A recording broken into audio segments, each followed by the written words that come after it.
Sumatera benar-benar diganjar bencana alam yang cukup parah akhir tahun ini. Banjir bandang melanda di mana-mana, mulai dari Aceh, Sumatera Utara, Sumatera Barat, dan mungkin daerah lain akan menyusul. Tetapi saya kali ini mau menyoroti tentang banjir bandang di Sumatera Utara, khususnya di Tapanuli Raya, Tapanuli Tengah, Tapanuli Utara, dan tempat lainnya. Saya sangat kecewa melihat apa yang terjadi.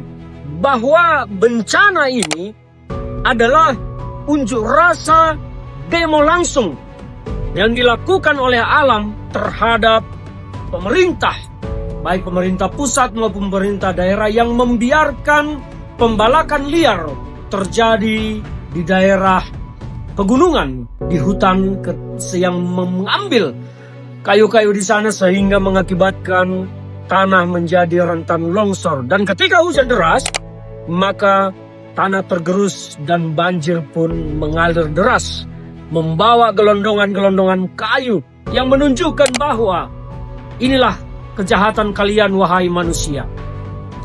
Saya heran dan bertanya-tanya mengapa Kementerian Lingkungan Hidup maupun Dinas Lingkungan Hidup di daerah Sumatera Utara, di daerah Kabupaten di Tapanuli tidak memperhatikan peristiwa ini yang terjadi, ataukah mereka menjadi penikmat dari kerusakan alam ini? Seharusnya kalau pemerintah daerah bekerja benar, ini tidak akan terjadi. Kayu-kayu dalam bentuk gelondongan itu bisa terbawa oleh air. Bagaimana mungkin itu bisa terjadi kalau pemerintah bekerja dengan benar, baik itu pemerintah kabupaten, provinsi, maupun pemerintah pusat. Tapi mereka membiarkan ini semua terjadi, sehingga hutan menjadi gundul dan air pun tidak ada yang menahan. Dan sekarang korbannya adalah masyarakat.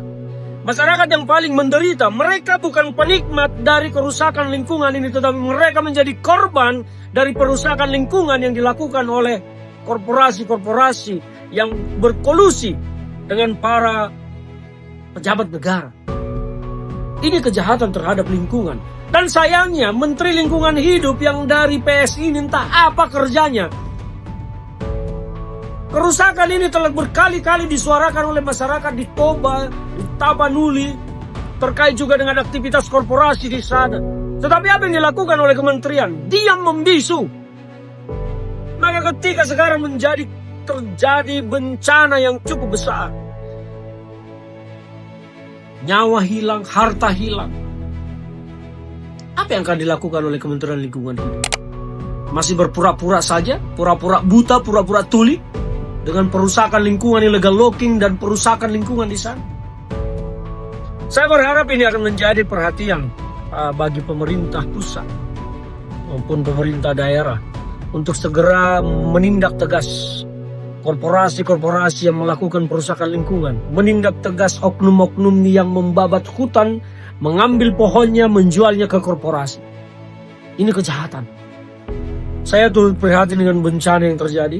Saya berasal dari daerah Tapanuli dulu. Cukup sedih melihat situasi ini, dan saya berharap pemerintah betul-betul akan mengambil tindakan tegas terkait dengan perusakan lingkungan di sana, menutup korporasi-korporasi yang merusak lingkungan. Jangan dibiarkan. Jangan biarkan tanah Tapanuli Raya itu menjadi hancur berantakan karena keserakahan korporasi dan keserakahan pejabat.